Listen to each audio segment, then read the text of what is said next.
चावल तो हर घर में बनते हैं, चाहे वो चनों के हों, चाहे वो पुलाव हो, बीफ का, मटन का या चिकन का। लेकिन ये एक मज़ेदार सी सब्ज़ी का मटरों का जो चावल बनाए जाते हैं, उसको किस तरह से बनाया है यूनिक तरीके से, तो रेसिपी को ज़रूर एंड तक देखिएगा और अच्छी लग जाए तो बस सब्सक्राइब, लाइक और शेयर ज़रूर कर लीजिएगा। तो बिस्मिल्लाहिर्रहमानिर्रहीम, अस्सलाम वालेकुम। इस रेसिपी के लिए आपने सबसे पहले तो घी का इस्तेमाल करना है। पकवान सेंटर की रेसिपी लेके आई हूँ, तो आपने 1 टेबल स्पून भरकर जो है वो इसके अंदर घी का डालना है। घी में आपने शामिल करना है एक दरमियाने साइज़ का प्याज। प्याज शामिल कर देंगे और इसको आपने हल्की दरमियानी आंच पे कुक करना है। इसका कलर बहुत ज़्यादा डार्क कर नहीं होने देंगे, क्योंकि हमने अच्छा सा कलर लेकर आना है। प्याज की वजह से ही चावलों का अच्छा सा खूबसूरत सा कलर आएगा। सो आपने जो है इसको लाइट गोल्डन होने तक आपने इसको कुक करना है।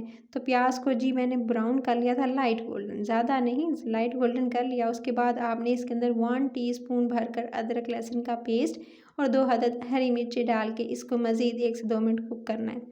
इतने बताती चलूँ, इस स्टेज पे मैंने क्या किया, जैसे मैंने स्टार्ट किया चावलों को बनाना, मसाला वगैरह उसका, तो मैंने चावल जो थे भिगो के रख दिए थे।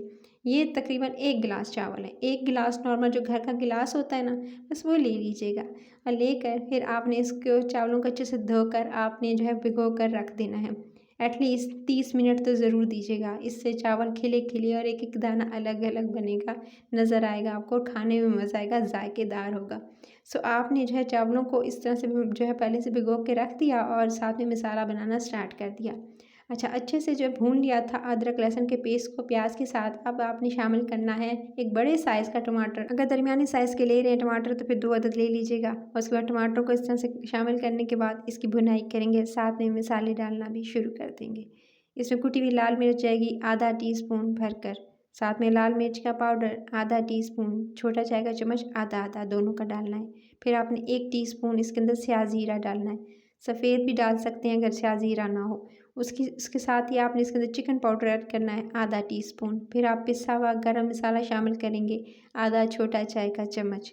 फिर इसके अंदर शामिल करना है आपने सौंठ पाउडर ईज़िली आपको बाज़ार से मिल जाएगा, नहीं तो आप जो है इसकी जगह अदरक का इस्तेमाल तो मैंने किया ही है, लेकिन सौंठ पाउडर से अच्छा टेस्ट आएगा। तो आधा टीस्पून मैंने सौंठ जो है उसका पाउडर यूज़ किया था। साथ में नमक हस्बे ज़ायक़ा या 1 से डेढ़ टीस्पून शामिल कीजिएगा, कोई चावल में ज़्यादा जाता है। उसके बाद जब तक मसाला भुन रहा है, टमाटर सॉफ्ट हो रहा है, इसको मैंने ढक्कन लगा कर छोड़ दिया था। आपको बताती चलूँ, आधी प्याली मटर ले लिए, मटरों को अच्छे से धो लिया और बताती चलूँ 1 गिलास चावलों के लिए मैंने आधी प्याली जो है वो ली है मटरों की और उसको धो लिया है। अच्छा, इसी स्टेज पर ही दे सकते हैं मैंने कवर करके छोड़ दिया था, कुछ पानी वगैरह ऐड नहीं किया और इससे काफ़ी हद तक टमाटर सॉफ्ट हो गए हैं। सिर्फ ढक्कन लगा के छोड़ दें, पानी लगाए बगैर आपके टमाटर सॉफ्ट हो जाएंगे और उसके बाद फिर आप इसे दरमियानी से तेज़ आंच करके भून लेंगे तो टमाटर अच्छे से गल जाएंगे। अब इसी स्टेज पर आप इसके अंदर शामिल कर दें मटर जो आपने धो के रखे थे, वो इसके अंदर शामिल कर दीजिएगा। मटरों को इसके अंदर शामिल करते ही फिर आपने अच्छे से भूनना है, 1 से 2 मिनट अच्छे से भून लेंगे। अच्छे से भून लेने के बाद फिर आप इसके अच्छे से ये दे सकते हैं, भून लिया, टमाटर सॉफ्ट हो गए, मटर भी काफ़ी हद तक सॉफ्ट हो चुके हैं, मसाला अच्छे से रेडी हो चुका है। अब इसी स्टेज पर इसके अंदर पानी शामिल कर देते हैं। 1 गिलास चावल था तो इस हिसाब से इसके अंदर शामिल कर रही हूँ तकरीबन 1.5 गिलास, क्योंकि चावलों को मैंने 30 मिनट से 30 मिनट से भिगो के रखा था, इसलिए 1.5 गिलास जो है पानी शामिल कर रही हूँ। अगर चावल ज़्यादा देर भिगोए हुए नहीं हैं तो फिर आप जो है वो 2 गिलास पानी शामिल कीजिएगा।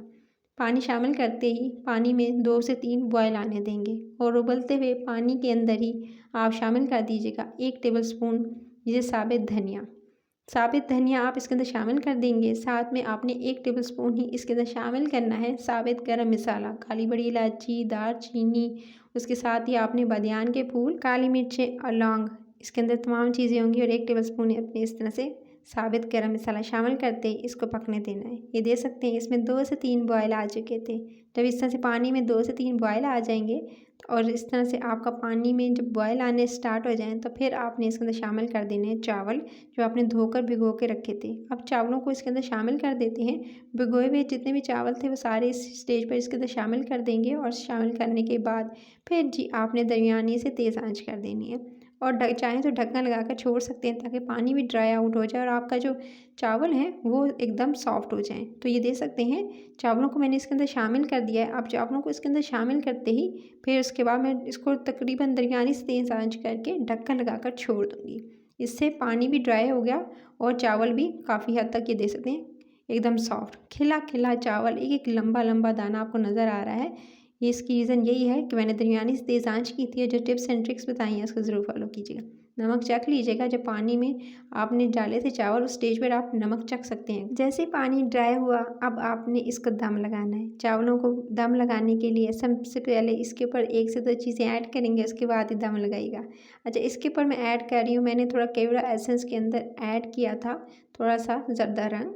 आप चाहें तो सिंपल पानी के अंदर भी घोल सकते हैं और चाहें तो आप दूध के अंदर भी घोल के शामिल कर सकते हैं ज़र्दा रंग। तो ज़र्दा रंग इस तरह से ऊपर से डालने के बाद फिर आपने ढक्कन लगाकर इसको 10 मिनट का एटलीस्ट ज़रूर दम देना है। तो 10 मिनट का दम दे दिया, 10 मिनट के बाद ये दे सकते हैं परफेक्ट चावल। क्या खुशबू महक रही है गाइस, और इतनी प्यारी खुशबू आ रही थी गाइस। इस रेसिपी को मस्ट फॉलो कीजिएगा। चावलों का दाना एक एक अलग अलग, और आप देख सकते हैं बहुत यमी, बहुत डिलीशियस है। आप ज़रूर ट्राई कीजिएगा और सब्सक्राइब ज़रूर कर लीजिएगा लाल बटन दबाकर अगर रेसिपी अच्छी लगे, और लाइक तो ज़रूर कीजिएगा गाइस। तो अभी इसको डिश आउट करते हैं और मनपसंद रायते के साथ, चटनी के साथ, टमाटर की चटनी के साथ इसको एंजॉय कर सकते हैं आप। तो आपने बस एक ही काम करना है, अगर तो रेसिपी अच्छी लगे तो इसे ज़रूर बॉक्स में आके ज़रूर बताइएगा कि आपने बनाई ये रेसिपी और कैसी बनी। तो आपने ज़रूर ट्राई करना है और साथ ही साथ लाइक कर देना है इस चैनल को सब्सक्राइब करते हुए कि आपको ये रेसिपी अच्छी लगी। तो ये देख सकते हैं मज़ेदार सी राइस की रेसिपी रेडी। अपना ख्याल रखिए, फिर मिलती हूँ नेक्स्ट वीडियो में। Till the next video, take care.